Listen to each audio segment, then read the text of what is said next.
Então vamos lá, estamos falando do Buda, hein? Futuro Buda, Siddhartha Gautama, enquanto ainda era um príncipe.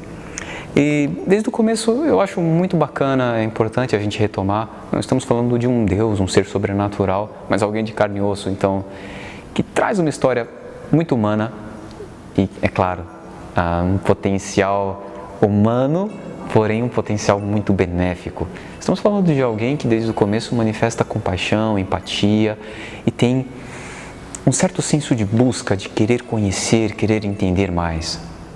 Falamos dessa infância, falamos de uma adolescência assim, marcada, como todos os adolescentes devem saber, por muito estudo, cultivo de habilidades, desafios e enfrentamentos, mas acima de tudo alguém que passou por tudo isso com um espírito de bastante amor e respeito aos próximos, desde o começo.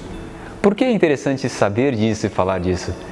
Porque são qualidades sem as quais Siddhartha não teria ido tão longe, qualidades básicas que sempre prezamos no budismo. Quando se fala que um ser humano pode ser Buda, todos pensam, ok, ele meditou na árvore, ficou lá, e... assim, teve uma ideia.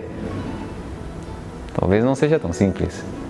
Mas, um ser humano que tem essas qualidades tão positivas, bem desenvolvidas em si, este é alguém que no futuro próximo, pode vir a gerar mais e mais sabedoria. Então, por isso estamos falando de Siddhartha e suas qualidades. Eu espero que todos possam ver uma sombra, um resquício, um reflexo das mesmas qualidades em si. A prática budista tem a ver com isso. Localizar esses bons fatores e incentivá-los. É claro, nem tudo são coisas boas. Então, no meio disso, lembrávamos que o pai de Siddhartha era um pouquinho controlador, certo? E, como tal, arrumou um casamento para que Siddhartha ficasse quieto e pudesse ser um grande político, governante, daí para frente.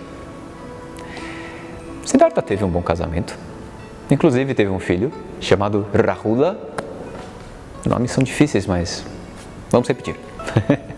Então, Siddhartha e sua esposa Yashodhara, filho recém-nascido Rahula, todos estavam funcionando muito bem como família, isso não há dúvidas.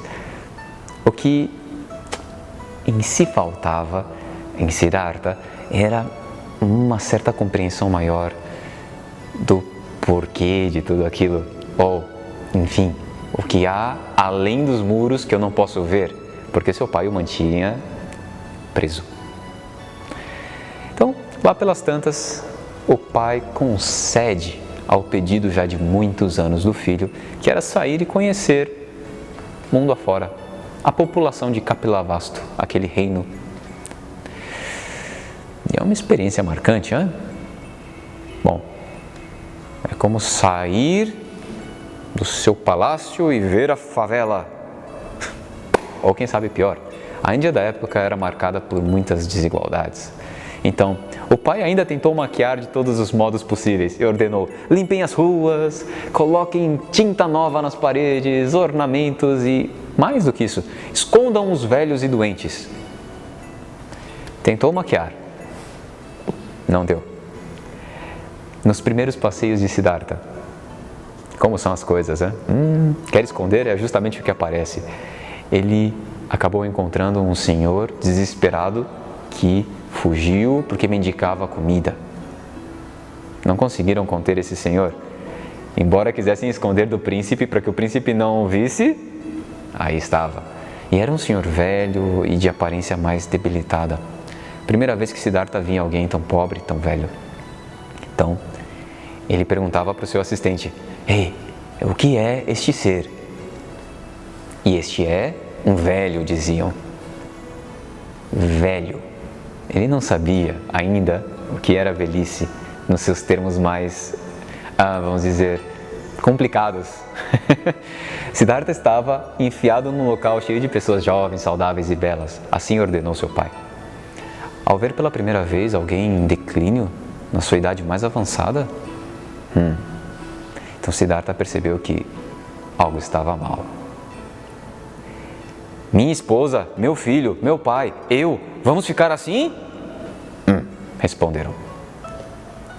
Então, aquela sensação de, me esconderam algo, Tem algo que não me disseram aqui, um problema. E continuou o passeio. Não tardou muito, segundo furo do passeio, achou alguém muito adoecido. Então, Siddhartha tentou ajudar e inclusive o deteram, porque era alguém com uma doença contagiosa, já não conseguia ficar em pé. E Siddhartha perguntou, o que se passa com esse homem? Por que não consegue falar, levantar bom, o que é isso? Isso é uma doença, disseram. E novamente, eu, minha esposa, meu filho, meu pai, todos adoecem assim também? Eu sou príncipe, eu acho que eu não adoeço, correto? Todos adoecem, em algum momento, e não se sabe direito como ou quando. Então, essa foi a segunda percepção dele que esconderam. A vida humana é marcada por dificuldades e sofrimentos. Mais do que isso, por imperfeições e inseguranças. Vamos lá, terceiro ponto e fica pior. Ao longe ele viu pessoas que carregavam alguém em cima de uma maca. E vocês imaginam que se alguém está numa maca não é a coisa boa, e de fato não. Jogaram numa pilha e colocaram fogo. Então pensem, aquele príncipe compassivo, olhando de longe. Estão queimando uma pessoa! Ai, como? E a pessoa não está nem se mexendo, por que não? Como fazem um absurdo desse e ela não está nem aí? Então, seu assistente respondeu, enfim, aquela já não é uma pessoa, a pessoa é um cadáver. Sabe, as pessoas depois de algum tempo, elas morrem. E Siddhartha não sabia o que era alguém morrer. Então ele explica, já não sente, não pensa, não fala, e assim está. Não funciona mais. Enquanto aquele corpo queimava, costume da época, não enterravam, claro, faziam cremação. Siddhartha ficou lá pensando, a minha família também envelhece, adoece, morre, eu também. E o que fazem com isso? Qual a solução para isso? Não há solução, disseram. É assim desde sempre. Todos passam por isso, então aceite, fique assim, normal. Siddhartha não pôde aceitar. Então, quando ele pensou, todas as pessoas que ele ama, inclusive ele próprio, estão sujeitas a sofrimentos assim, tão pesados e inescapáveis, segundo lhe disseram, ele queria fazer algo. Então ele teve outra observação muito importante. Conta-se que de longe ele avistou um monge, um samana. Samana eram como chamavam os monges da época, que vestiam mantos, pediam comida, porque viajavam de lugar em lugar e se dedicavam à prática espiritual. Samana quer dizer aqueles que eliminam o mal, ou seja, praticam espiritualidade. E quando ele viu, perguntou, e aquele ali, assim, todo elegante, o que é? É um monge, samana. Ele é alguém que pratica para alcançar sabedoria.